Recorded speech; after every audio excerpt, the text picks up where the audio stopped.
Minds of us live in our own personal multiverse. Your multiverse is quite different from your neighbor's, but there are also a lot of similarities. I know that this is something that is quite difficult for many people to understand, especially for those who think we all live in only one universe. However, I think it's because no one has cared to explain this simple concept in simple terms. I have noticed that many writers and researchers want to add a lot of quantum physics and advanced metaphysics into their writing, and then the whole purpose for explaining it to the reader is lost. How many of us are educated in quantum physics and quantum mechanics? It's like one elite member is communicating with another, leaving the majority of the population to hopelessly try to figure it out. Therefore, let's keep it simple as we can ever keep it. As a starter, let's explain what the universe is and what the difference is between the universe and the multiverse. The universe is basically the physical existence of galaxies, nebulae, stars, planets, moons, and asteroids, more or less. The universe we can perceive as human 3D beings. It's a 3D picture of the creation as we know it. It's the version of space and time our scientists have decided is all there is. It's a very physical view of the cosmos, where no spirits or souls are included in the equation. It's either pure matter or it doesn't exist. This is the version we all learn about in school. With the multiverse, however, we add metaphysics into the picture, and it's getting much more interesting. Suddenly, the universe gets a soul, and there is so much more to explore than just the physical. We can see that the multiverse is teeming with life, but not only physical life. Life exists in all dimensions and on almost all planets. It's just that we can't perceive it because it operates outside the range of the electromagnetic spectrum we here on Earth normally operate in, i.e. other dimensions. It's just as simple as that. There is nothing magical or spooky with it. It all has to do with frequencies and how fast and how slow energy vibrates, because in our essence, we are all just energy beings. A Pleiadian soul group, who dwells in the 5th or 6th dimension, said through its vehicle one that if it looks at Mother Earth from above and watches us humans here on the ground, it sees a dance of energy moving back and forth, beings vibrating on slightly different frequencies, but usually within the small range of the electromagnetic spectrum we call the 3rd dimension. Therefore, the main difference between the universe and the multiverse is that we add a new dimension to the equation, that of the spirit. In metaphysics, we prove that the whole universe is a living entity in itself and is aware and conscious. Every part of it is aware. We claim that there is consciousness in everything, even planets, stars, nebulae, and galaxies. Even space is aware. In this multiverse, billions upon billions of entities of all different types are living. Each and every dimension is populated. All these beings have their own personality and their own thought patterns. Many believe that just because of the multi-prefix in multiverse, we mean many universes. This is not necessarily true. Instead, we mean an almost endless different version of the same universe making up a multiverse.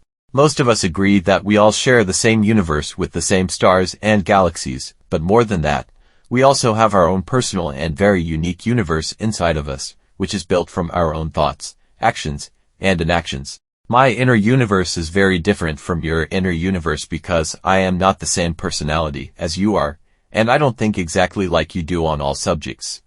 Hence, both our inner universes are unique. Then, add another 7 billion people to that, who all have their unique inner universes.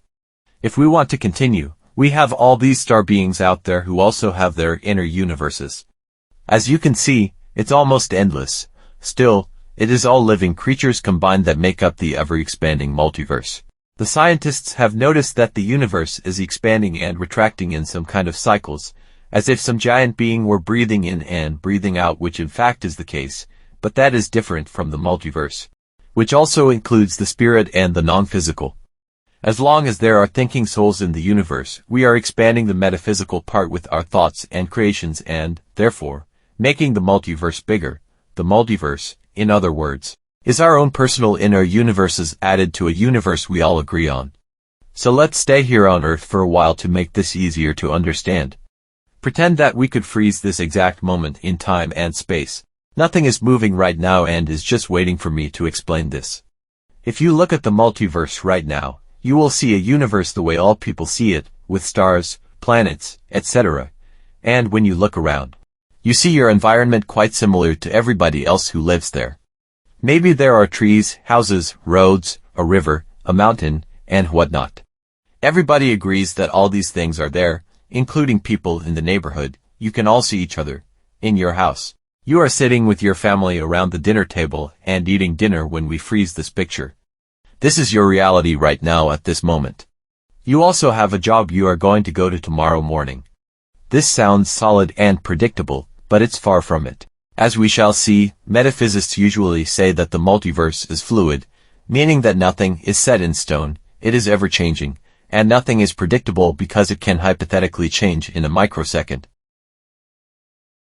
When we unfreeze the picture again and let you continue with your day, the phone rings. You answer it, and it is your best friend who wants you and your family to come with him or her on a trip to Europe in a month. You and your wife are considering it but decide at the last moment to stay home. Therefore, you had two options: go to Europe or stay at home. If you had chosen to go, your life would have been slightly different from that moment forward, and the 2 weeks you spent home would instead have been spent in Europe. How many decisions do you make in 2 weeks? More than you can imagine. However, the point is that you are making different decisions when you are at home than you would have made if you had gone to Europe.